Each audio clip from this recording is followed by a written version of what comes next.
ನಮಸ್ಕಾರ, ನೀವು ನೋಡ್ತಾ ಇದ್ದೀರಾ ನ್ಯೂಸ್ ಫಸ್ಟ್. ನಾನು ವಿದ್ಯಶ್ರೀ. ನಾನು ನನ್ನ ಸಾಧನೆ ಕಾರ್ಯಕ್ರಮದ ಸಾಧಕನನ್ನ ಹುಡುಕೊಂಡು ನಾವು ಇವತ್ತು ಬಂದಿರೋದು ದಕ್ಷಿಣ ಕನ್ನಡ ಜಿಲ್ಲೆಯ ಬೆಳ್ತಂಗಡಿ ತಾಲೂಕಿನ ಗುರುವಾಯನಕೆರೆಯಲ್ಲಿರುವಂತಹ ಎಕ್ಸೆಲ್ PU ಕಾಲೇಜ್ಗೆ. ಹಳ್ಳಿಗಾಡಿನ ಪ್ರದೇಶದಲ್ಲಿ ಸುಂದರ ಪ್ರಕೃತಿಯ ಮಡಿಲಿನಲ್ಲಿ ವಿದ್ಯಾಸಂಸ್ಥೆಯನ್ನ ಕಟ್ಟಿದಂತಹ ಸಾಧಕ ಇವರು. ಪ್ರಾಧ್ಯಾಪಕರಾಗಿ ವೃತ್ತಿ ಜೀವನವನ್ನ ಆರಂಭ ಮಾಡಿ ಇವತ್ತು ಸಾವಿರಾರು ವಿದ್ಯಾರ್ಥಿಗಳಿಗೆ ವಿದ್ಯಾರ್ಜನೆಯನ್ನ ನೀಡುತ್ತಾ ಇರುವಂತಹ ಸಾಧಕ ಇವರು. ಎಕ್ಸೆಲ್ ವಿದ್ಯಾಸಂಸ್ಥೆಯ ಸಂಸ್ಥಾಪಕ ಶ್ರೀ ಸುಮಂತ್ ಕುಮಾರ್ ಜೈ. ಈ ವಯಸ್ಸಿನಲ್ಲೇ ಇಂಥ ದೊಡ್ಡ ವಿದ್ಯಾಸಂಸ್ಥೆ. 4 ಮಕ್ಕಳಿಂದ ಸ್ಟಾರ್ಟ್ ಮಾಡಿದಂತ ಒಂದು ಕೋಚಿಂಗ್ ಸೆಂಟರ್ ಎಕ್ಸೆಲ್ ಅಂತ ಹೇಳಿ. 4 100 ಆಯ್ತು, 100 200 ಆಯ್ತು, 200 300 ಆಯ್ತು, ಆಮೇಲೆ 400 ಸ್ಟೂಡೆಂಟ್ಸ್ ವರೆಗೆ ನಾವು ರೀಚ್ ಆಗಿದ್ದೆವು. ಅದನ್ನ ಕಟ್ಟಿದಂತಹ ಸುಮಂತ್ ಕುಮಾರ್ ಜೈನ್ ಅವರ ಬಾಲ್ಯದ ಬಗ್ಗೆ ತಿಳ್ಕೊಳ್ಳುವಂತಹ ಕುತೂಹಲ. ಬಾಲ್ಯದ ಬಗ್ಗೆ ಹೇಳ್ಬೇಕು ಅಂತ ಹೇಳಿದ್ರೆ ತುಂಬಾ ಕಷ್ಟದ ಜೀವನ. ಒಂದು ಗುಡಿಸಲ್ ಮನೆ ನಮ್ದು. ಆವಾಗ ಕರೆಂಟ್ ಇಲ್ಲ, ಏನಿಲ್ಲ, ನೀರಿಲ್ಲ, ತುಂಬಾ ಕಷ್ಟದಲ್ಲಿದ್ದೇವೆ ನಾವು. ಒಂದು ಅಕ್ಕಿ ಕೂಡ ಅಂಗಡಿಯಿಂದ ಹೋಗಿ ಸಾಲ ತಗೊಂಡು ಬರುವಂತಹ ಪರಿಸ್ಥಿತಿ, ಅಷ್ಟು ಕಷ್ಟದಲ್ಲಿದ್ದೇವೆ ನಾವು. ಈಗ ಎಷ್ಟು ಜನ ಸ್ಟೂಡೆಂಟ್ಸ್ ಇದ್ದಾರೆ ಸರ್, ಅಥವಾ ಎಷ್ಟು ಜನ ಸ್ಟೂಡೆಂಟ್ಸ್ ಇಲ್ಲಿಂದ ಹೊರಗಡೆ ಹೋಗಿದ್ದಾರೆ? ಪ್ರತಿ ವರ್ಷ ಈಗ ನಮ್ಮಲ್ಲಿ 2000ಕ್ಕಿಂತ ಹೆಚ್ಚಿನ ವಿದ್ಯಾರ್ಥಿಗಳು ನಮ್ಮಲ್ಲಿ ಈಗ ಓದ್ತಾ ಇದ್ದಾರೆ. ರ್ಯಾಂಕ್ಗಳ ಬಗ್ಗೆ ಬಹುಶಃ ಮಾತಾಡ್ಲಿಕ್ಕೆ ಇಲ್ಲ. 100% ರಿಸಲ್ಟ್ ನಮ್ದು. 90% ಮಕ್ಕಳು ಡಿಸ್ಟಿಂಕ್ಷನ್ ತಗೊಂಡಿದ್ದಾರೆ. ಇನ್ನು ಉಳಿದ 10% ಮಾತ್ರ ಮಕ್ಕಳು first class, second class, third class ಯಾವುದೂ ಇಲ್ಲ. ಪ್ರತಿ ವರ್ಷ 100ಕ್ಕಿಂತಲೂ ಹೆಚ್ಚಿನ ಮಕ್ಕಳು ನಮ್ಮಲ್ಲಿ ಗವರ್ಮೆಂಟ್ ಸಿಟಿಯಲ್ಲಿ ಮೆಡಿಕಲ್ ಹೋಗ್ತಿರುವಂಥದ್ದು. 10 ಕಟ್ಟಡಗಳನ್ನ ಈ ಕ್ಯಾಂಪಸ್ ನಲ್ಲಿ ನಾವು ನೋಡ್ತಾ ಇದೀವಿ. ದೊಡ್ಡ ವಿದ್ಯಾಸಂಸ್ಥೆಯಾಗುತ್ತಾ ಬೆಳೀತಾ ಇದೆ ಎಕ್ಸೆಲ್ ಸಂಸ್ಥೆ. ನಾವು ಲಾಭಕ್ಕಿಂತ ಮಾಡಿದಾಗ ಎಲ್ಲ ಹೆದರಿಕೆಗಳು ಇರ್ತದೆ. ಇದರಲ್ಲಿ ನಾನು ಲಾಭಕ್ಕಿಂತ ಮಾಡಿದ್ದೇ ಅಲ್ಲ. ನಾನು 1 ರೂಪಾಯಿ ಕೂಡ ಸ್ಯಾಲರಿ ತಗೊಳ್ಳಿಲ್ಲ. ಯಾವ್ದಾದ್ರೂ ಒಂದು ಮರೆಯಲಾಗದಂತಹ ಕ್ಷಣ, ಅದು ತುಂಬಾ ಖುಷಿ ಕೊಟ್ಟಂತಹ ಕ್ಷಣ ಅಥವಾ ತುಂಬಾ ನೋವು ಕೊಟ್ಟಂತಹ ಕ್ಷಣ.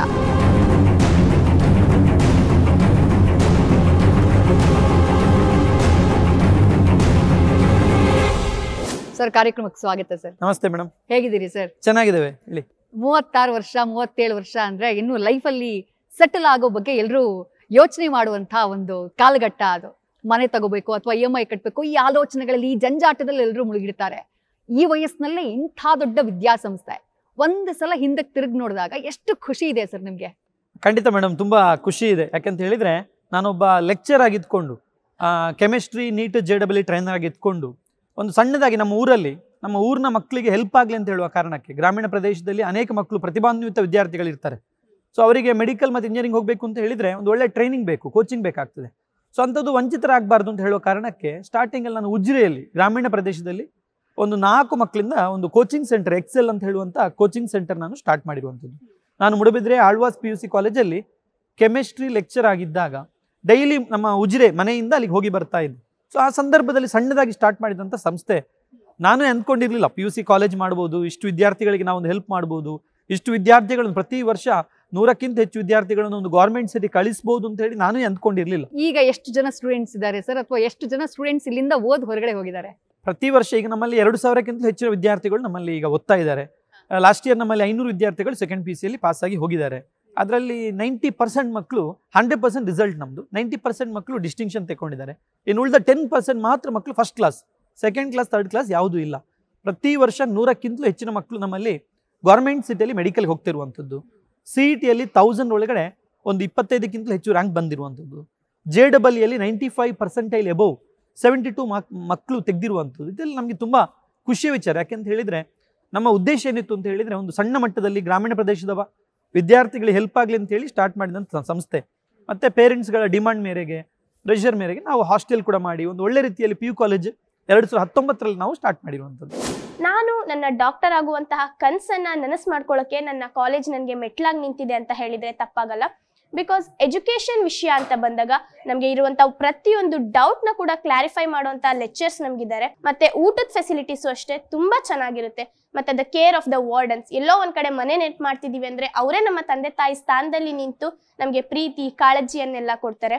ನನಗೆ ನೀಟ್ ಹಾಗೂ NDA ಎರಡಕ್ಕೂ ಜೊತೆಗೆ ವಿದ್ಯಾಭ್ಯಾಸ ಪಡೆಯಲಿಕ್ಕೆ ಅವಕಾಶವನ್ನು ಒದಗಿಸಿಕೊಟ್ಟಿದ್ದಾರೆ. ಎಲ್ಲ ನೀಟ್ ಹಾಗೂ JEE ಹಾಗೂ CETಗೆ ಬೇಕಾಗುವಂತಹ ಮೆಟೀರಿಯಲ್ಸ್ ಕೊಡೋದ್ರ ಜೊತೆಗೆ ಟಾಪ್ ಕ್ಲಾಸ್ ಲೆಕ್ಚರರ್ಸ್ ಕೂಡ ಬರ್ತಾರೆ ನಮ್ಮ ಜೊತೆಗೆ. I never seen a chairman of N institution ಬಂದ್ಬಿಟ್ಟು ಮಕ್ಕಳ ಜೊತೆಗೆ ಇರೋದು, ಡೌಟ್ ಸೆಷನಿಗೆ ಬರೋದು ನಾನು ಯಾವತ್ತೂ ನೋಡಿರಲಿಲ್ಲ.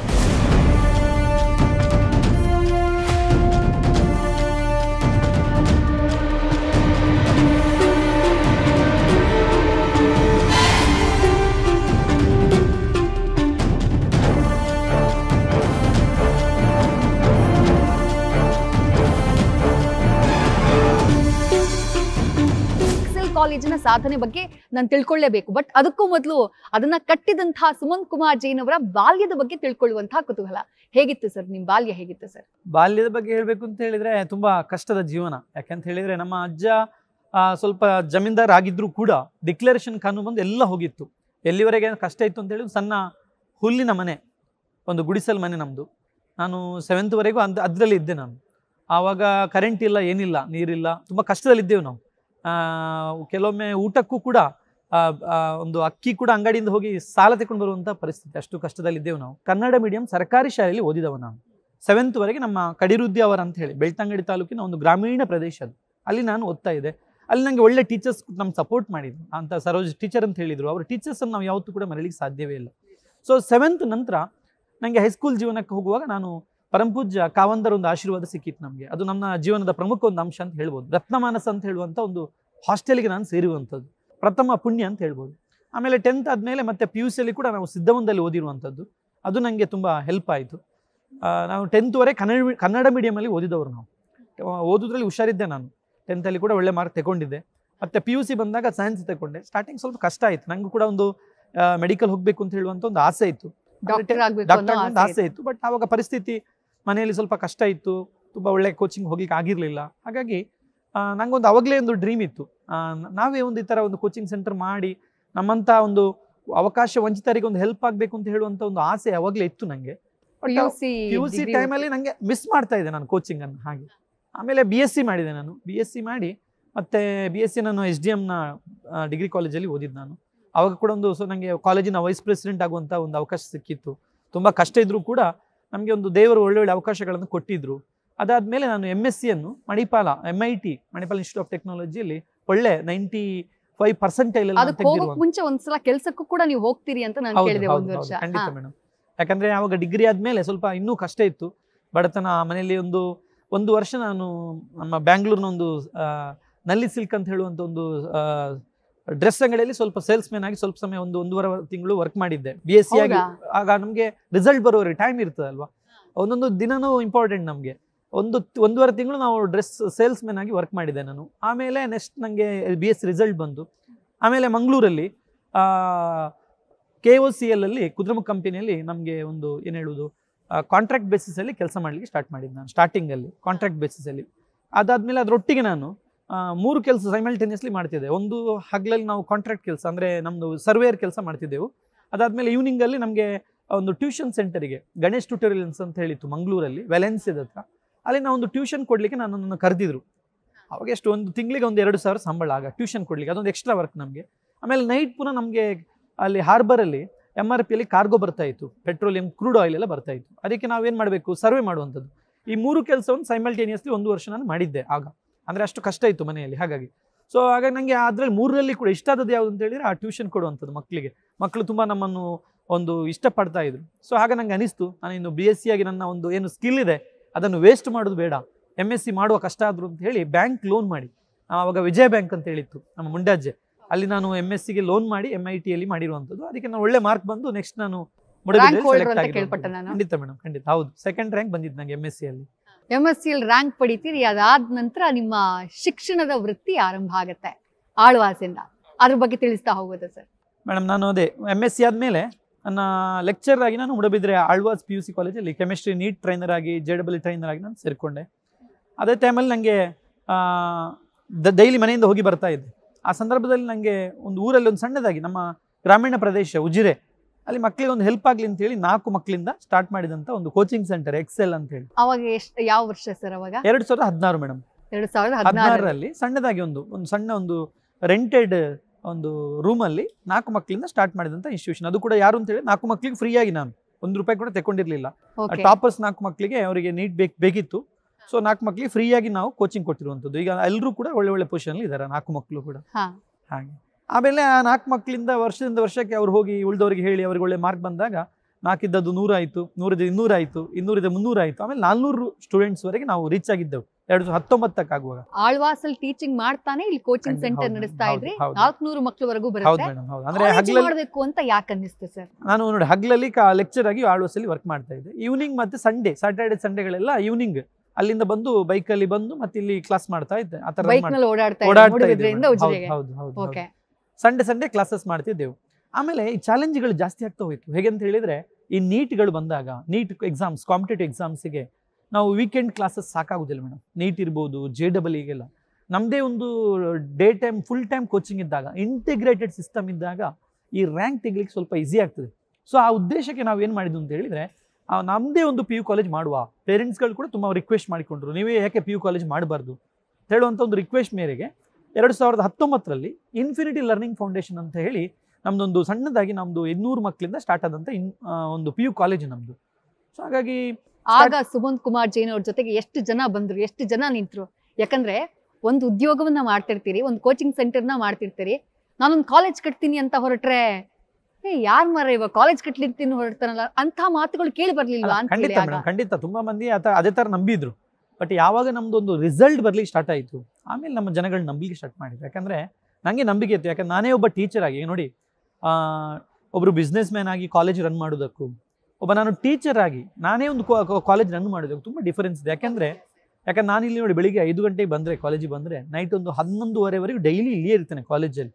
ಯಾಕಂದರೆ ನಮ್ಮಂಥ ಪ್ರೈವೇಟ್ ಇನ್ಸ್ಟಿಟ್ಯೂಷನ್ ಅವರಿಗೆ ಹೇಗೆ ಅಂತ ಹೇಳಿದರೆ result and admission very important. So ಈ ರಿಸಲ್ಟಿಗೋಸ್ಕರ ನಾವು ಡೇ ನೈಟ್ ಮಕ್ಕಳಿಗೋಸ್ಕರ ವರ್ಕ್ ಮಾಡ್ತೇವೆ ನಾವು ಮಕ್ಕಳೊಟ್ಟಿಗೆ. ಯಾಕಂದರೆ ನಮ್ಮಲ್ಲಿ ಎರಡು ವರ್ಷ ನಮ್ಮಲ್ಲಿ ಓದಿ ಹೋಗುವಾಗ ಅವನೊಂದು ಮೆಡಿಕಲ್ ಅಥವಾ ಇಂಜಿನಿಯರಿಂಗ್ ಫ್ರೀ ಸೀಟ್ ತಗೊಳ್ಳೋದು ಮಾತ್ರ ಅಲ್ಲ, ಅವನೊಂದು ಒಳ್ಳೆ ದೇಶದ ಪ್ರಜೆ ಆಗಬೇಕು. ಕೋಚಿಂಗ್ ಸೆಂಟರ್ನ ಸ್ಟಾರ್ಟ್ ಮಾಡಿದಾಗ ಅಲ್ಲಿಗೆ ಜನರೇ ಹೇಳಿದ್ದವರು, ಇವನಿಂದ ಏನಾಗ್ತದೆ, ಯಾರೊಬ್ಬ ಸಣ್ಣ ಹುಡುಗ ಬಂದು ಕೆಲಸ ಮಾಡ್ತಿದ್ದಾನೆ, ನಾನು ಅದೇ ಕ್ಷೇತ್ರದವನಾಗಿದ್ದರಿಂದ ನನಗೆ ಗೊತ್ತು ಇವನಿಂದ ಏನಾಗ್ಬೋದು ಅಂತ. ಇವತ್ತು ಏನಾಗ್ಬೋದು ಅಂತ ಅವತ್ತು ಮಾತಾಡಿದವರು ಇವತ್ತು ಅವರ ಮಕ್ಕಳನ್ನ ತಂದು ಈ ಸಂಸ್ಥೆಯಲ್ಲಿ ಸೇರಿಸ್ತಾ ಇದ್ದಾರೆ ಅಂತಂದ್ರೆ ಅದಕ್ಕೆ ಮುಖ್ಯ ಕಾರಣ ನಮ್ಮ ಚೇರ್ಮನ್ ಶ್ರೀ ವಿ ಸುಮಂತ್ ಕುಮಾರ್ ಜೈನ್. ಇಷ್ಟು ಸಣ್ಣ ಸಮಯದಲ್ಲಿ ನಮ್ಮ ಕಾಲೇಜ್ ಇಷ್ಟು ದೊಡ್ಡದಾಗಿ ಬೆಳೆದಿದೆ ಅಂತ ಹೇಳೋದಾದ್ರೆ ಅದು ನಮ್ಮ ಚೇರ್ಮನ್ನ ಒಂದು ದೂರದೃಷ್ಟಿ ಅಂತ ಹೇಳ್ಬೋದು. ನಾವು ಯಾವುದಾದ್ರೂ ಒಂದು ಕಾನ್ಸೆಪ್ಟಿನ ಬಗ್ಗೆ ಥಿಂಕ್ ಮಾಡಿದ್ರೆ, ನಾವು ಏನಾದರೂ ಅವರಿಗೆ ಹೇಳೋದಾದ್ರೆ ಅವ್ರು ನಮ್ಮಕ್ಕಿಂತ ಒಂದು ಹೆಜ್ಜೆ ಆಲ್ರೆಡಿ ಮುಂದೆ ಇರ್ತಾರೆ. ಹಾಗಾಗಿ ಅವ್ರು ಇಷ್ಟೆಲ್ಲ ಕೆಲಸ ಮಾಡಿದ್ರಿಂದ ನಮ್ಮ ಕಾಲೇಜಿಗೆ ಒಳ್ಳೆ ರಿಸಲ್ಟ್ಸ್ ಬಂದಿದೆ, ಮತ್ತೆ ತುಂಬಾ ಫ್ಯಾಕಲ್ಟೀಸ್ ಇಲ್ಲಿ ವರ್ಕ್ ಮಾಡ್ತಾ ಇದ್ದಾರೆ.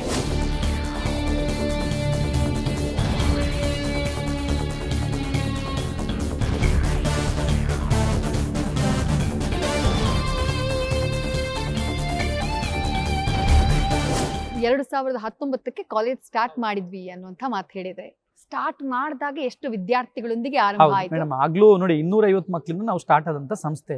ಸೊ ನಾವು ಬಿಲ್ಡಿಂಗ್ ಕಟ್ಟುವಾಗಲೇ ನಮ್ಗೆ ತುಂಬ ಕಷ್ಟ ಇತ್ತು. ಯಾಕೆಂತ ಹೇಳಿದರೆ ಲೇಬರ್ ಸಿಗ್ತಿರ್ಲಿಲ್ಲ, ಇದ್ದವರೆಲ್ಲ ಬಿಟ್ಟು ಹೋಗಿದ್ರು. ಅಷ್ಟು ಮಾತ್ರ ಅಲ್ಲ ಮೇಡಮ್, ನಮಗೆ ಕಾಲೇಜ್ ರನ್ ಮಾಡುವಂಥ ಪರಿಸ್ಥಿತಿಯಲ್ಲಿ ಇರಲಿಲ್ಲ ಆಗ. ಯಾಕೆಂತ ಹೇಳಿದರೆ ಕೋವಿಡ್ ಬಂದು ಮಕ್ಕಳನ್ನೆಲ್ಲ ಸೇರಿಸುವಾಗ ಇರಲಿಲ್ಲ, ಬರೀ ಆನ್ಲೈನ್ ಕ್ಲಾಸ್. ಖಂಡಿತ ಮೇಡಮ್, ಹೌದು, ಆನ್ಲೈನ್ ಕ್ಲಾಸಲ್ಲೇ ನಾವು ಸ್ಟಾರ್ಟ್ ಮಾಡಿರುವಂಥದ್ದು, ಆನ್ಲೈನ್ ಕ್ಲಾಸ್ ಸ್ಟಾರ್ಟಿಂಗಲ್ಲಿ. ಸೊ ನಾನಾಗ ಅಂದ್ಕೊಂಡಿದ್ದು ಹೇಗೆ ನಮ್ಗೆ ಯಾಕೆ ಪರ್ಮಿಷನ್ ಸಿಗ್ಲಿಕ್ಕೂ ತುಂಬ ಕಷ್ಟ ಇತ್ತು ಆ ಸಂದರ್ಭದಲ್ಲಿ, ಕೋವಿಡ್ ಸಂದರ್ಭದಲ್ಲಿ. ಸೊ ಮತ್ತೆ ನಮ್ಮದು ಆನ್ಲೈನ್ ಕ್ಲಾಸ್ ಕೇಳಿ ಮಕ್ಕಳು ತುಂಬ ಇಷ್ಟಪಟ್ಟರು. ಅವರೇ ಕೇಳ್ತಿದ್ರು, ಯಾವಾಗ ಸರ್ ಆಫ್ಲೈನ್ ಕ್ಲಾಸ್ ಸ್ಟಾರ್ಟ್ ಮಾಡ್ತೀರಿ ಅಂತೇಳಿ. ಆಮೇಲೆ 2020 ಒಂದು ಅಕ್ಟೋಬರ್ಗೆ ಆಗುವಾಗ ಗೌರ್ಮೆಂಟ್ ನಂದು ರೂಲ್ಸ್ ಬಂತು, ಪುನಃ ಸ್ಟಾರ್ಟ್ ಮಾಡ್ಬೋದು ಅಂತೇಳಿ ಸ್ಲೋಲಿ ಸ್ಟಾರ್ಟ್ ಮಾಡಿದ್ದು ನಾವು. ಹಾಗೆ ಆಮೇಲೆ ನಾವು ಪ್ರತಿ ವರ್ಷ, ಆ ವರ್ಷವೇ ನಮಗೆ ನೀಟಲ್ಲಿ ಒಳ್ಳೆ ಅಚೀವ್ಮೆಂಟ್ ಬಂದಿದೆ. ಆ ವರ್ಷವೇ ಮಕ್ಕಳಿಗೆ ನಮ್ಮಲ್ಲಿ ಲಾಂಗ್ ಟರ್ಮ್ ಮಕ್ಕಳು ಕೂಡ ಇದ್ರು ಆ ವರ್ಷ, ಅವರಿಗೆ ಕೂಡ 600 ಮೇಲೆ ಮಾರ್ಕ್ ಬಂದಿತ್ತು. ನಾನು ಅದೇ ಕೇಳಬೇಕು ಅಂದ್ಕೊಂಡೆ, ಏನೇನಿದೆ ಸರ್ ಇಲ್ಲಿ? PUC ಹೌದು, ನಮ್ಮಲ್ಲಿ ನೋಡಿ ಮೈನ್ ಆಗಿ ನಮ್ಮಲ್ಲಿ ಇರುವಂತದ್ದು PUC ಸೈನ್ಸ್. ಯಾಕಂದ್ರೆ ನಮ್ಮ ಪ್ರಥಮ ಉದ್ದೇಶದ್ದು ನೀಟ್, JEE ಮತ್ತೆ CET ಹೋಗುವವರಿಗೆ ಹೆಲ್ಪ್ ಆಗಬೇಕು ಅಂತ ಹೇಳಿ. ಅದರೊಟ್ಟಿಗೆ ಲಾಂಗ್ ಟರ್ಮ್ ಈಗ ಕೆಲವೊಮ್ಮೆ ಏನಾಗ್ತದೆ ಅಂತ ಹೇಳಿದ್ರೆ PUC ಎಲ್ಲೋ ಮಾಡಿರ್ತಾರೆ ಅವರು. ಸೊ ಅವರಿಗೆ ಮೆಡಿಕಲ್ ಜಸ್ಟ್ರಲ್ಲಿ ಮಿಸ್ ಆಗಿರ್ತದೆ ಮೇಡಮ್ ಮಾರ್ಕ್ ಎಲ್ಲ. ಅವರು ಒಂದು ಮೆಡಿಕಲ್ ಅವರ ಡ್ರೀಮನ್ನು ಯಾಕೆ ಸ್ಯಾಟಿಸ್ಫೈ ಮಾಡಬೇಕು ಅಲ್ವಾ? ಸೊ ಅಂಥವರಿಗೋಸ್ಕರ ಒಂದು ವರ್ಷ ಅವರು ನಮ್ಮ ಕಷ್ಟಪಡ್ಲಿಕ್ಕೆ ರೆಡಿ ಇದ್ದವರಿಗೆ ನಮ್ಮಲ್ಲಿ ಒಂದು ನೀಟ್ ಲಾಂಗ್ ಟರ್ಮ್ ಅಂದರೆ ರಿಪೀಟರ್ ಬ್ಯಾಚ್ ಅಂತ ಹೇಳಿ ನಾವು ಮಾಡುವಂಥದ್ದು. ಅದು 1 ವರ್ಷ ಬರೀ ಅವರಿಗೆ ನೀಟಿಗೆ ನಮ್ಮಲ್ಲಿ ಒಳ್ಳೆ ಕೋಚಿಂಗ್ ಇರುವಂಥದ್ದು. ಸೊ ಅವರನ್ನ 1 ವರ್ಷ ರೆಡಿ ಮಾಡುವಂಥದ್ದು ನೀಟಿಗೆ. PUC ಜೊತೆಗೆ ನೀಟ್ ಲಾಂಗ್ ಟರ್ಮ್ ಕೋರ್ಸ್ ಕೂಡ ಇದೆ. ಹೌದು, ಅದರೊಟ್ಟಿಗೆ ಕಾಮರ್ಸ್ ಕೂಡ ನಾವು ಸ್ಟಾರ್ಟ್ ಮಾಡಿದ್ದೇವೆ. ಕಾಮರ್ಸ್ ಅಲ್ಲಿ ಈಗ CA ಮಾಡುವವರಿಗೆ, CPT ಮಾಡುವವರಿಗೆಲ್ಲ ಒಳ್ಳೆ ಕೋಚಿಂಗ್ ಸಿಗ್ತದೆ ನಮ್ಮಲ್ಲಿ. ಟೋಟಲ್ ಆಗಿ ಈ PU ಲೆವೆಲ್ ಅಲ್ಲಿ ಯಾವುದೆಲ್ಲ ಸ್ಪರ್ಧಾತ್ಮಕ ಪರೀಕ್ಷೆಗಳಿರ್ತದೆ ಅದಕ್ಕೆಲ್ಲ ನಾವು ರೆಡಿ ಮಾಡ್ತೀವಿ. ನೀಟ್ ಇರ್ಬೋದು, JEE, CET, NDA, ನಾಟ, ಆರ್ಕಿಟೆಕ್ಟ್ ಹೋಗೋರಿಗೆ ನಾಟ ಎಕ್ಸಾಮ್ಸ್ ಇರ್ಬೋದು, CA ಇರ್ಬೋದು, CPT ಎಲ್ಲದ ಕೂಡ ಈ PU ಲೆವೆಲಲ್ಲಿ ಬರುವಂಥ ಕಾಂಪಿಟೇಟಿವ್ ಎಕ್ಸಾಮ್ಸ್ಗೆ ನಾವು ನಮ್ಮ ಬೋರ್ಡ್ ಕ್ಲಾಸ್ ಒಟ್ಟಿಗೆ ನಮ್ಮ ಎಕ್ಸೆಲ್ ಕೋಚಿಂಗ್ ಸೆಂಟರ್ನ ಅಂಡರಲ್ಲಿ ಅವರಿಗೆಲ್ಲದ ಕೂಡ ನಾವು ರೆಡಿ ಮಾಡುವಂಥ ಕೆಲಸ ಮಾಡ್ತಾ ಇದ್ದೇವೆ. Great sir. ಇನ್ನು ರ್ಯಾಂಕ್ಗಳ ಬಗ್ಗೆ ಬಹುಶಃ ಮಾತಾಡ್ಲಿಕ್ಕೆ ಇಲ್ಲ. ಹೌದು. ಎಕ್ಸೆಲ್ ಕಾಲೇಜಿನ ಖಂಡಿತ, ವಿದ್ಯಾರ್ಥಿಗಳು ಹೌದು, ಹೌದು. ರಾಜ್ಯ ಮಟ್ಟದಲ್ಲಿ ಖಂಡಿತ, ರಾಷ್ಟ್ರ ಮಟ್ಟದಲ್ಲಿ ಹೌದು, ಹೆಸರು ಹೌದು, ಮಾಡ್ತಿದ್ದಾರೆ, ಹೌದು, ಏಮ್ಸ್ಗೆಲ್ಲ ಹೋಗ್ತಿದ್ದಾರೆ. ಹೌದು madam. ಆ ರ್ಯಾಂಕ್ಗಳ ಬಗ್ಗೆ ತಿಳಿಸಬಹುದಾ ಅಂತ? ಖಂಡಿತ ಮೇಡಮ್. ಯಾಕೆ ನಮ್ಮ ಉದ್ದೇಶ ಇದ್ದದೇ ಹಾಗೆ, ಒಂದು ಒಳ್ಳೆ ಉದ್ದೇಶ ಇಟ್ಕೊಂಡು ನಾವು ಸ್ಟಾರ್ಟ್ ಮಾಡಿದ ಕಾರಣ, ಒಂದು ದೇವರ ದಯೆ, ನಮ್ಮಲ್ಲಿ ಒಳ್ಳೆ ಟೀಮ್ ವರ್ಕ್. ಈಗ ನಾನು ಒಬ್ಬ ಅಂತ ಹೇಳುವುದಲ್ಲ, ನಮ್ಮಲ್ಲಿರುವ ಎಲ್ಲರೂ ಒಂದು ಒಳ್ಳೆ ಟೀಮ್ ಇದೆ. ಒಳ್ಳೆ ಪ್ರಾಂಶುಪಾಲರಿದ್ದಾರೆ, ಒಳ್ಳೆ ಡೀನ್ಗಳಿದ್ದಾರೆ, ಆಮೇಲೆ ಚೋಡಿಸ್ಗಳಿದ್ದಾರೆ, ಆಮೇಲೆ ನೀಟ್ ಕೋಆರ್ಡಿನೇಟರ್ಗಳಿದ್ದಾರೆ, JEE ಕೋಆರ್ಡಿನೇಟರ್ಗಳಿದ್ದಾರೆ, CT ಕೋಆರ್ಡಿನೇಟರ್ಗಳಿದ್ದಾರೆ, ಒಳ್ಳೆ ಟೀಚರ್ಸ್ ಇದ್ದಾರೆ ನಮ್ಮಲ್ಲಿ. ಮಿನಿಮಮ್ 15-20 ವರ್ಷ ಎಕ್ಸ್ಪೀರಿಯನ್ಸ್ ಇರುವ ಟೀಮ್ ಇದೆ. ನಾನು ಅದೇ ನೋಡ್ತಾ ಹೌದು ಇದ್ದೆ. ಮೇಡಮ್, ಈ ತರ ಒಬ್ಬೊಬ್ಬ ಲೆಕ್ಚರರ್ 15 ವರ್ಷ, 10 ವರ್ಷ, ಹೌದು, 18 ವರ್ಷದಿಂದ ವರ್ಕ್ ಮಾಡ್ತಿದ್ದಾರೆ. ಸೊ ಹಾಗಾಗಿ ಈ ನೀಟಿಗೆ ನಾವು ಮಕ್ಕಳನ್ನ ಹೇಗೆ ರೆಡಿ ಮಾಡಬೇಕು ಅಂತ ಹೇಳಿ ನಮ್ಗೆ ಎಲ್ಲ ಐಡಿಯಾ ಇದೆ. ಟ್ರೈನಿಂಗ್, ಅವರನ್ನು ನಾವು ಒಳ್ಳೆ ಟ್ರೈನಿಂಗ್ ಕೊಟ್ಟು ಒಳ್ಳೆ ರಿಸಲ್ಟ್. ಈಗ ಲಾಸ್ಟ್ ಇಯರ್ ಕೂಡ ನಮ್ಗೆ ಗೊತ್ತಿರ್ಬೋದು, ನಿಮ್ಮಲ್ಲಿ ಪ್ರಜ್ವಲ್ ಅಂತ ಹೇಳಿ ನಮ್ಮ ಸ್ಟೂಡೆಂಟ್ ಅವ, ತುಮಕೂರು, ನಾವು ಪಾವಗಡದವ, 710 ತಗೊಂಡಿದ್ದ 720ಕ್ಕೆ. ಆ್ಯಕ್ಚುಲಿ ಅವನಿಗೆ 720ಕ್ಕೆ 720 ಬರಬೇಕಿತ್ತು. ಒಂದು OMR ಅಲ್ಲಿ ಮಿಸ್ಟೇಕ್ ಮಾಡಿದ, ಇನ್ನೊಂದು ಡಿಗ್ರಿ ಸೆಲ್ಸಿಯಸ್ ಅನ್ನು ಕೆಲ್ವಿನಿಗೆ ಮಿಸ್ಟೇಕ್ ಮಾಡಿದ. ಹಾಗಾಗಿ 710 ತಗೊಂಡು ಇವಾಗ ಏಮ್ಸ್ ಅಲ್ಲಿ ಓದ್ತಿದ್ದಾನೆ. ಅದೇ ಥರ ಆದಿತ್ಯ ಜೈನ್ ಅಂತ ಹೇಳಿದ್ದ, ಅವನಿಗೆ 692 ಬಂದಿತ್ತು, ಅವನು ಕೂಡ ಏಮ್ಸ್ ಅಲ್ಲಿ ಓದ್ತಾ ಇದ್ದಾನೆ. ಸಂಜನೀರನ್ ಅವರು ಅಂತ ಹೇಳಿದ್ಲು, ಅವಳು ಕೂಡ ಏಮ್ಸ್ ಅಲ್ಲಿ ಓದ್ತಾ ಇದ್ದಾರೆ. ತುಂಬ ಮಕ್ಕಳು ಪ್ರತಿ ವರ್ಷ ಒಂದು 100ಕ್ಕಿಂತ ಹೆಚ್ಚು ಮಕ್ಕಳು ನಮ್ಮಲ್ಲಿ ಓದಿದಂಥ PUC ವಿದ್ಯಾರ್ಥಿಗಳು ಮೆಡಿಕಲ್ಗೆ ಫ್ರೀ ಸೀಟಲ್ಲಿ ಓದ್ತಾ ಇರುವಂಥದ್ದು ನಮಗೆ ತುಂಬ ಖುಷಿಯ ವಿಚಾರ. ಅದೇ ಥರ ನಮ್ಮಲ್ಲಿ JEE ತಗೊಂಡ್ರು ಕೂಡ ಒಂದು 95% ಎಬವ್. JEE ಅಂದರೆ ಟಫೆಸ್ಟ್ ಎಕ್ಸಾಮ್ ಅಂತ ಹೇಳ್ಬೋದು ನಾವು. ಅದರಲ್ಲಿ ಕೂಡ ನಮ್ಮಲ್ಲಿ ಒಂದು 75 ಮಕ್ಕಳು ನಮ್ಮಲ್ಲಿ 95% ಎಬವ್ ತಗೊಂಡಿರುವಂಥದ್ದು. 18ಕ್ಕಿಂತ ಹೆಚ್ಚು ಮಕ್ಕಳು IITಗೆ ಹೋಗಿರುವಂಥದ್ದು. ಅದೇ ಥರ CTಯಲ್ಲಿ ಕೂಡ ತಗೊಂಡ್ರೆ 1000 ಒಳಗಡೆ ಒಂದು 20ಕ್ಕಿಂತ ಹೆಚ್ಚು ಮಕ್ಕಳು ರ್ಯಾಂಕ್ ತಗೊಂಡಿರುವಂಥದ್ದು. 2000 ಒಳಗಡೆ 40ಕ್ಕಿಂತ ಹೆಚ್ಚು ಮಕ್ಕಳು ರ್ಯಾಂಕ್ ತೆಗೆದಿರುವಂಥದ್ದು ತುಂಬ ಒಂದು ಖುಷಿಯ ವಿಚಾರ. ಅದರೊಟ್ಟಿಗೆ ಥಿಯರಿಯಲ್ಲಿ ಎವ್ರಿ ಇಯರ್ ನಮ್ಮಲ್ಲಿ ಥಿಯರಿಯಲ್ಲಿ ನಾನು ಆಗಲೇ ಹೇಳಿದೆ 100% ರಿಸಲ್ಟ್ ಬರ್ತದೆ. ಲಾಸ್ಟ್ ಇಯರ್ ಟಾಪ್ 10 ಸ್ಟೇಟ್ನ ಟಾಪ್ 10 ತಗೊಂಡ್ರೆ 8 ಮಕ್ಕಳು ನಮ್ಮವರೇ ಇದ್ದದ್ದು. ಅದರಲ್ಲಿ ಕೂಡ ಇಬ್ಬರು ಸ್ಟೇಟಿಗೆ ಟಾಪ್ 2 ಬಂದಿದ್ದಾರೆ, ಧನ್ವಿ ಭಟ್ ಮತ್ತು ಅನುಪ್ರಿಯಾ ಅಂತ ಹೇಳಿ. ಸ್ಟೇಟಲ್ಲಿ ದ್ವಿತೀಯ. ನಮ್ಮ ಜಿಲ್ಲೆಗೆ, ದಕ್ಷಿಣ ಕನ್ನಡ ಜಿಲ್ಲೆ ಗೊತ್ತಿರ್ಬೋದು, PU ಅಂತ ಹೇಳಿ ದಕ್ಷಿಣ ಕನ್ನಡ ಯಾವಾಗಲೂ ಪ್ರಥಮ. ಆ ದಕ್ಷಿಣ ಕನ್ನಡ ಜಿಲ್ಲೆಯಲ್ಲಿ ನಮಗೆ ಪ್ರಥಮ ಸ್ಥಾನ ಬಂದಿರುವಂಥದ್ದು ತುಂಬ ಖುಷಿ ಆಗ್ತದೆ ನನಗೆ.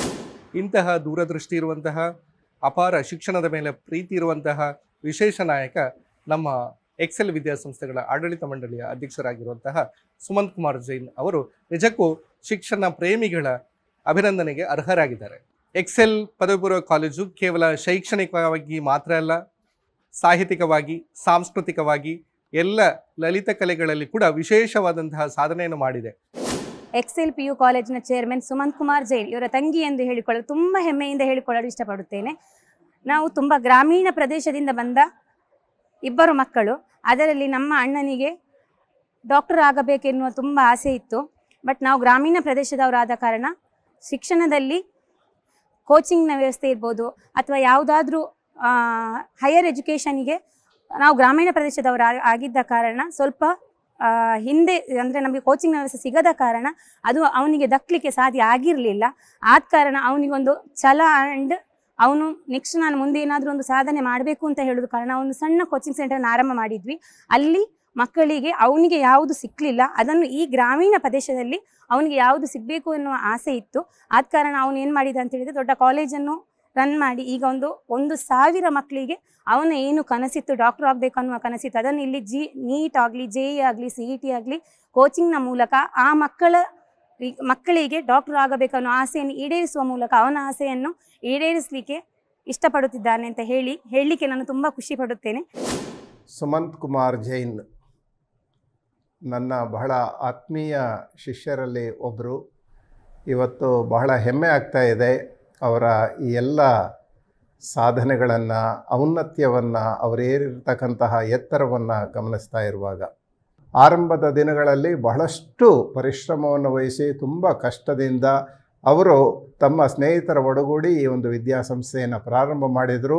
ಬಹಳ ನಿಷ್ಠೆ, ಪರಿಶ್ರಮ, ಪ್ರತಿಭೆಯಿಂದ ತಮ್ಮ ಸರ್ವಸ್ವವನ್ನು ಕೂಡ ಅದಕ್ಕೆ ದಾರೆ ಎರೆದು ಹಗಲು ರಾತ್ರಿ ದುಡಿದು ತುಂಬ ಪ್ರಾಮಾಣಿಕವಾಗಿ ಸಂಸ್ಥೆಯನ್ನು ಕಟ್ಟಿದರು. ಅದರ ಫಲಶ್ರುತಿ ಎನ್ನುವ ಹಾಗೆ ನಾಡಿನ ಅನೇಕ ಪ್ರತಿಭಾವಂತ ವಿದ್ಯಾರ್ಥಿಗಳನ್ನು ತಮ್ಮ ಸಂಸ್ಥೆಯತ್ತ ಸೆಳೆಯುವುದರಲ್ಲಿ ಅವರು ಸಫಲರಾದರು.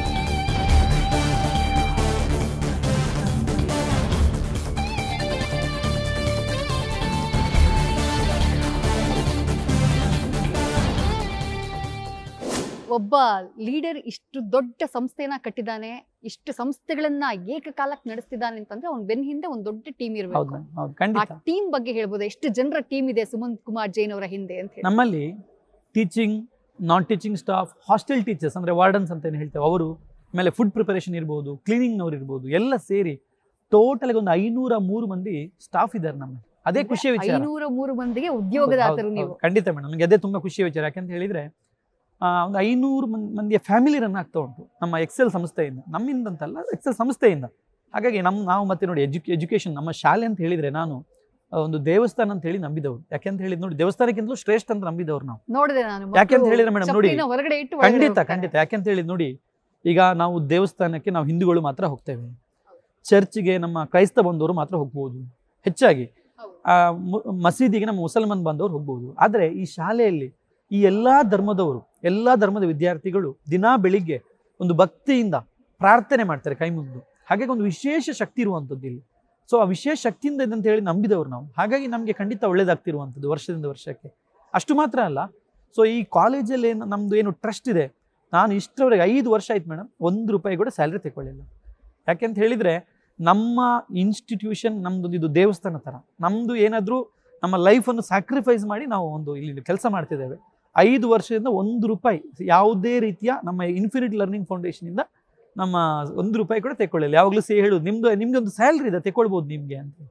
ನಾವು ಯಾವತ್ತೂ ಕೂಡ ನಮ್ಮ ಉದ್ದೇಶ ಏನಿದೆ ಅಂತ ಹೇಳಿದರೆ, ಇಲ್ಲಿ ಮಕ್ಕಳದ್ದು ಫೀಸಲ್ಲಿ ಏನಾದರೂ ಉಳಿದ್ರೂ ಕೂಡ ನಮ್ಮ ಟೀಚರ್ಸ್ನವರಿಗೆ ಸ್ಯಾಲ್ರಿ ಕೊಡುವಂಥದ್ದು, ಮಕ್ಕಳ ಡೆವಲಪ್ಗೆ ಇರ್ಬೋದು. ಅದೇ ಥರ ನಮ್ಮ ಒಂದು ಸಂಸ್ಥೆ ಡೆವಲಪ್ಪಿಗೆ ನಾವು ಯೂಸ್ ಮಾಡಿದ ಕಾರಣ ವಿದಿನ್ 5 ಇಯರಲ್ಲಿ ಇಷ್ಟು ಒಳ್ಳೆ ಡೆವಲಪ್ ಆಗ್ಲಿಕ್ಕೆ ಕಾರಣ ಆಯಿತು. ನಾನು ಇನ್ನೂ ಒಂದು ವಿಚಾರ ಕೇಳ್ಪಟ್ಟೆ, 5 ವರ್ಷದಿಂದ 1 ರೂಪಾಯಿ ಕೂಡ ಸ್ಯಾಲ್ರಿ ಅಂತ ತೆಗೆದುಕೊಳ್ಳದಂತಹ ಸುಮಂತ್ ಕುಮಾರ್ ಜೈನ್ ಅವರು ಸಾಕಷ್ಟು ವಿದ್ಯಾರ್ಥಿಗಳಿಗೆ ಇಲ್ಲಿ ಡಿಸ್ಕೌಂಟ್ ಅಲ್ಲಿ ರಿಯಾಯಿತಿಯಲ್ಲಿ ಶಿಕ್ಷಣವನ್ನ ನೀಡ್ತಿದ್ದಾರೆ ಅಂತ ಹೇಳಿ. ಖಂಡಿತ ಮೇಡಮ್, ಖಂಡಿತ. ಯಾಕಂತ ಹೇಳಿದ್ರೆ ನೋಡಿ, ಈಗ ನಮ್ಮ ಕಾಲೇಜಿನ ಪ್ರಥಮ ಉದ್ದೇಶ ಏನು ಅಂತ ಹೇಳಿದ್ರೆ, ಒಂದು ಮಧ್ಯಮ ವರ್ಗದವರಿಗೆ, ಯಾರಿಗೆ ಒಂದು ಮೆಡಿಕಲ್ಗೆ ಪೇಮೆಂಟ್ ಸಿಟಿಗೆ ಹೋಗ್ಲಿಕ್ಕೆ ಆಗುದಿಲ್ಲ, ಎಂಜಿನಿಯರಿಂಗ್ಗೆ ಒಳ್ಳೆ ಪ್ರತಿಷ್ಠಿತ ಕಾಲೇಜಲ್ಲಿ ಪೇಮೆಂಟ್ ಸಿಟಿಗೆ ಹೋಗ್ಲಿಕ್ಕೆ ಆಗುದಿಲ್ಲ, ಅಂತ ವಿದ್ಯಾರ್ಥಿಗಳನ್ನು ನಾವು ಇಲ್ಲಿ ಉದ್ದೇಶ ಇಟ್ಕೊಂಡು ಮಾಡಿದಂಥ ಸಂಸ್ಥೆ. ತುಂಬ ಶ್ರೀಮಂತರಿಗೆ ಅಂತ ಮಾಡಿದ ಸಂಸ್ಥೆ ಅಲ್ಲ, ಒಂದು ಮಧ್ಯಮ ವರ್ಗದವರಿಗೆ ಸಹಾಯ ಆಗಬೇಕು ಹೇಳುವಂಥ ಒಂದು ಒಳ್ಳೆ ಉದ್ದೇಶ ಇಟ್ಕೊಂಡು ಮಾಡಿದಂಥ ಸಂಸ್ಥೆ. ಸೊ ಅದರಲ್ಲಿ ಅವರ ಫೀಸಲ್ಲಿ ಏನಾದರೂ ಉಳಿದ್ರೆ ಅದನ್ನು ನಾನು ಸ್ವಲ್ಪ ಇನ್ನೂ ಆರ್ಥಿಕವಾಗಿ ಹಿಂದುಳಿದಂಥ ವಿದ್ಯಾರ್ಥಿಗಳು ಅನೇಕರು ಇರ್ತಾರೆ, ಅಂಥವ್ರಿಗೆ ಹೆಲ್ಪ್ ಮಾಡಲಿಕ್ಕೆ ನಮ್ಮಲ್ಲಿ ಒಂದು ಟಾಪರ್ ಮಕ್ಕಳಿಗೆ, ಫೀಸ್ ಕಟ್ಟಲಿಕ್ಕೆ ಕಷ್ಟ ಆಗಿರುವಂಥ ಮಕ್ಕಳಿಗೆ, ಅಂಥವ್ರಿಗೆ ನಾವು ಖಂಡಿತ ಯಾವತ್ತೂ ಕೂಡ ಬೆನ್ನೆಲುಬಾಗಿ ನಾವು ನಿಲ್ಲುವಂಥ ಸಂಸ್ಥೆ ಎಕ್ಸೆಲ್ PU ಕಾಲೇಜ್ ಮೇಡಮ್, ಗುರುವಾಯಿನಕೆರೆಯಲ್ಲಿ ನಮ್ದಿರುವಂಥದ್ದು. ಸುಮಂತ್ ಕುಮಾರ್ ಜೈನ್ ಅವರಿಗೆ ಫ್ಯೂಚರ್ ಅಲ್ಲಿ ಇದೇ ಶಿಕ್ಷಣ ಸಂಸ್ಥೆಯನ್ನ ಇನ್ನಷ್ಟು ಎತ್ತರಕ್ಕೆ ಬೆಳೆಸಬೇಕು ಅನ್ನುವಂಥ ಕನಸಿದೆ ಅನ್ನೋದನ್ನ ಕೇಳ್ಪಟ್ಟೆ ಸರ್. ಏನೆಲ್ಲ ಮಾಡಬೇಕು ಅಂತ ಅನ್ಕೊಂಡಿದ್ದೀರಿ? ಖಂಡಿತ ಮೇಡಮ್, ಈಗ ನಮ್ಮದು PUC ಯಲ್ಲೇ ನಾವು ಒಳ್ಳೆ ಹೆಸರು ಮಾಡಿದ್ದೇವೆ. ಈಗ ಬರೋ ಚಾಲೆಂಜ್ಗಳು, ವರ್ಷದಿಂದ ವರ್ಷಕ್ಕೆ ಹೊಸ ಚಾಲೆಂಜ್ಗಳು ಬರ್ತಾ ಇದೆ. ಈಗ NEP ಬರುವಂಥ ಪಾಸಿಬಿಲಿಟಿ ಇದೆ, ಅಥವಾ ನಮ್ಮದು ಸ್ಟೇಟ್ ಪಾಲಿಸಿ ಬರುವಂಥ ಪಾಸಿಬಿಲಿಟೀಸ್ ಇದೆ. ಸೊ ಅದಕ್ಕೆ ಬೇಕಾದಾಗ ಈಗ ನೆಕ್ಸ್ಟ್ ನಮ್ಮಲ್ಲಿ ಒಂದು 6th ಇಂದಲೇ ಮಕ್ಕಳನ್ನು ಒಂದು ಫೌಂಡೇಶನ್ ಕ್ಲಾಸಸ್ಸನ್ನು ನಾವು ರೆಡಿ ಮಾಡ್ತಾ ಬಂದಾಗ PUC ಯಲ್ಲಿ ಮಕ್ಕಳಿಗೆ ಸ್ವಲ್ಪ ಈಸಿ ಆಗ್ತದೆ. ಹಾಗಾಗಿ ಒಂದು ಸ್ಕೂಲನ್ನು ಕೂಡ ಸ್ಟಾರ್ಟ್ ಮಾಡುವಂಥ ಪ್ಲ್ಯಾನ್ ನಾವು ಮಾಡಿರುವಂಥದ್ದು. 6th ಇಂದ ನಮ್ಮಲ್ಲಿ PUC ವರೆಗೆ ನಮ್ಮಲ್ಲೇ ಓದುವಂಥ ಒಂದು ಸಿಸ್ಟಮನ್ನು ನಾವು ಕ್ರಿಯೇಟ್ ಮಾಡ್ತಾ ಇದ್ದೇವೆ. ನನ್ನ 2 ಜನ ಮಕ್ಕಳಲ್ಲಿ ಒಬ್ಬ ಮಗ ಆಶ್ಲೇಷ್ ಡಿ ಜೈನ್ ಇದೇ ಕ್ಯಾಂಪಸ್ಸಲ್ಲಿ ಪ್ರಥಮ PUC ಯಲ್ಲಿ ಕಂಪ್ಯೂಟರ್ ಸೈನ್ಸನ್ನು ಕಲಿಯುವ ಉದ್ದೇಶಕ್ಕಾಗಿ ಹಲವಾರು ಕಾಲೇಜುಗಳಲ್ಲಿ ಸೇರಿಸಿ ಅಂತೇಳಿ ಬೇಡಿಕೆ ಇದ್ದರೂ ಕೂಡ ನಾನು ಇಲ್ಲಿಗೆ ಸೇರಿಸಿ ಇದೇ ಹಾಸ್ಟೆಲ್ನಲ್ಲಿ ಅವನ ವಿದ್ಯಾಭ್ಯಾಸಕ್ಕೆ ವ್ಯವಸ್ಥೆಯನ್ನು ಮಾಡ್ತಿದ್ದೇನೆ. ಕಾರಣ ಇಷ್ಟೇ, ಸುಮಂತ್ ಸರ್ ಎನ್ನುವಂಥ ಇಲ್ಲಿಯ ಚೇರ್ಮನ್ರವರು ಇವತ್ತೊಂದು ಪುತ್ಥಳಿ ಅಂದರೆ ಅದಕ್ಕೆ ಮೌಲ್ಯವನ್ನು ಕಟ್ಟಲಿಕ್ಕೆ ಸಾಧ್ಯ ಇಲ್ಲ. ಅಂಥ ಪುತ್ಥಳಿಯ ಕೈಯಲ್ಲಿ ನನ್ನ ಮಗುವನ್ನು ಕೊಟ್ಟಾಗ ಆ ಮಗು ಸಮಾಜದ ಆಸ್ತಿ ಆಗುವುದರ ಜೊತೆಗೆ ತನ್ನ ಬದುಕನ್ನು ಬದಲಾಯಿಸಿಕೊಳ್ಳಲಿಕ್ಕೆ ಸಾಧ್ಯ. ಆದರೆ ಎಕ್ಸೆಲ್ನಲ್ಲಿ ಈ ಸಮಸ್ಯೆಗಳಿಗೆ ಪರಿಹಾರ ಅದು ಸುಮಂತ್ ಸರ್. ಅದು ಎಂಥದ್ದೇ ದೊಡ್ಡ ಸಮಸ್ಯೆ ಬರಲಿ, ಸರ್ನ ಹತ್ರ ಅದು ಹೋದಾಗ, ಅದು ಮಧ್ಯರಾತ್ರಿ ಆಗಿರಲಿ ಅಥವಾ ಬೆಳಗ್ಗೆ ಬೇಗ ಆಗಿರಲಿ, ಯಾವುದೇ ಸಮಯದಲ್ಲಿ ಸರ್ನ ಹತ್ರ ಒಂದು ಸಮಸ್ಯೆಯನ್ನು ಹೇಳಿದಾಗ ತಕ್ಷಣ ಅದಕ್ಕೆ ಬೇಕಾದ ಪರಿಹಾರ, ಅದು ಹಣಕಾಸಿನ ಹೊಂದಾಣಿಕೆ ಇರಬಹುದು ಅಥವಾ ವ್ಯಕ್ತಿಗಳನ್ನು ಒದಗಿಸುವುದಾಗಿರಬಹುದು, ಎಲ್ಲ ರೀತಿಯ ಪರಿಹಾರವನ್ನು ಸರ್ ಒದಗಿಸಲಿಕ್ಕೆ ಯಾವತ್ತೂ ಮುಂಚೂಣಿಯಲ್ಲಿರ್ತಾರೆ.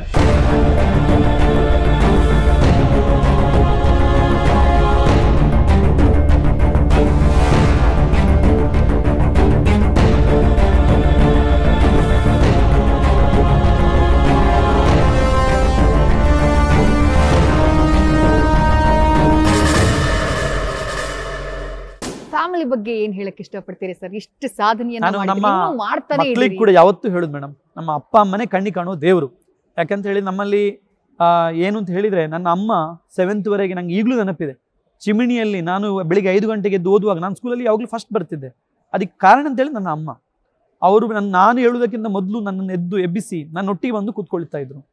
ಬೆಳಿಗ್ಗೆ 5 ಗಂಟೆಗೆ ಎದ್ದು ರಾತ್ರಿ ನಾನು ನೈಟ್ ಓದುವಾಗಲೂ ನಾನು ಮಲಗುವವರೆಗೆ ಅವ್ರು ನನ್ನೆದುರು ಬಂದು ಕೂತ್ಕೊಳ್ತಾ ಇದ್ರು.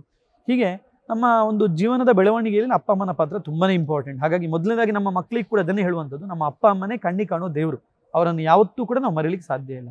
2016ರಲ್ಲಿ ಕೋಚಿಂಗ್ ಮೂಲಕ ಆರಂಭ ಆಗುತ್ತೆ 4 ವಿದ್ಯಾರ್ಥಿಗಳಿಗೆ.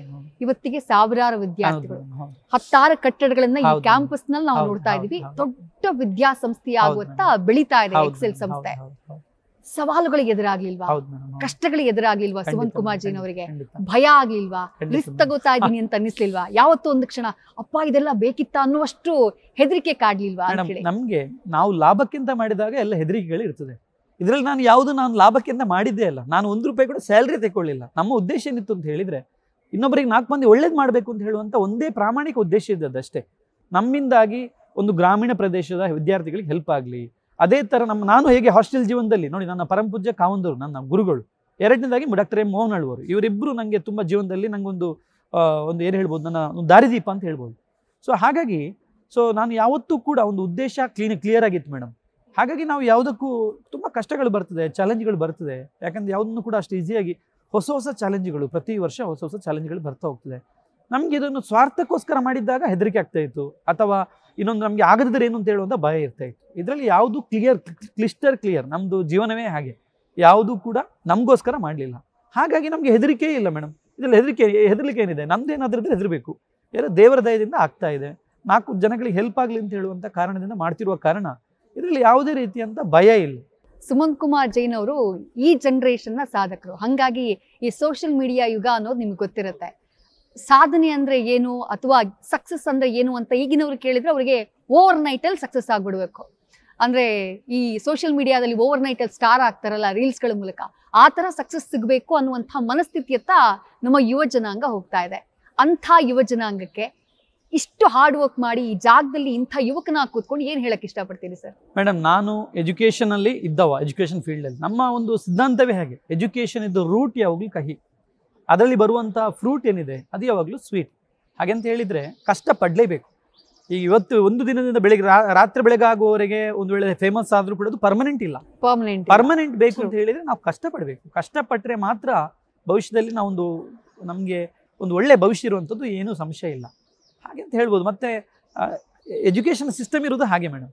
ಈ ಇಷ್ಟು ವರ್ಷಗಳ ಜರ್ನಿನಲ್ಲಿ ನಿಮ್ಮ ಕೋಚಿಂಗ್ ಸೆಂಟರ್ನಿಂದ ಕಾಲೇಜನ್ನು ಕಟ್ಟುವವರೆಗಿನ ಈ ಜರ್ನಿನಲ್ಲಿ ಯಾವುದಾದ್ರೂ ಒಂದು ಮರೆಯಲಾಗದಂತಹ ಕ್ಷಣ, ಅದು ತುಂಬಾ ಖುಷಿ ಕೊಟ್ಟಂತಹ ಕ್ಷಣ ಅಥವಾ ತುಂಬಾ ನೋವು ಕೊಟ್ಟಂತಹ ಕ್ಷಣ ಯಾವ್ದಾದ್ರು ಇದೆಯಾ ಸುಮಂತ್ ಕುಮಾರ್ ಜೈನ್? ಮೇಡಮ್, ನಾನು 2016ರಲ್ಲಿ ಒಂದು ಕೋಚಿಂಗ್ ಸೆಂಟರ್ ಸ್ಟಾರ್ಟ್ ಮಾಡೋ ಸಂದರ್ಭದಲ್ಲಿ ಒಂದು ಪೂಜೆ ಮಾಡಲಿಕ್ಕೆ ನಮ್ಮ ಹತ್ರ ಹಣ ಇರಲಿಲ್ಲ. ಸಣ್ಣದಾಗಿ ಒಂದು ರೆಂಟೆಡ್ ಕೋಚಿಂಗ್ ರೂಮಲ್ಲಿ ನಾವು ಸ್ಟಾರ್ಟ್ ಮಾಡಿದ್ವಿ. ಆವಾಗ ನನ್ನ ಅಪ್ಪ ಅಮ್ಮನನ್ನು ಆಶೀರ್ವಾದ ಪಡೆದು, ದೇವರಿಗೆ ದೀಪ ಹಚ್ಚಿಸಿ ಅಪ್ಪ ಅಮ್ಮನಿಗೆ ಆಶೀರ್ವಾದ ಪಡೆದು ಕೋಚಿಂಗ್ ಸೆಂಟರ್ಲಿ ನಾನು ಈಗಲೂ ನೆನಪಿದ್ದೆ, ನಾನೇ ಫಸ್ಟ್ ಕ್ಲಾಸ್ ಮಾಡಿದ್ದು. ಅದು ನನಗೆ ಒಂದು ಮರೆಯಲಾದ ಕ್ಷಣ ಒಂದನೇದಾಗಿ. ಯಾಕೆಂತ ಹೇಳಿದ್ರೆ ನಾನು ಆಗ ಅಂದ್ಕೊಂಡೇ ಇರಲಿಲ್ಲ ನಾವು ಒಂದು ಇಷ್ಟು ದೊಡ್ಡ ಕಾಲೇಜ್ ಮಾಡ್ಬೋದು ಅಂತೇಳಿ. ಅದು ಅಪ್ಪ ಅಮ್ಮನ ಆಶೀರ್ವಾದದಿಂದಲೇ ಅದು ಅಂತ ಹೇಳಿ ಖುಷಿ ಪಡ್ತೇನೆ ಮೇಡಮ್.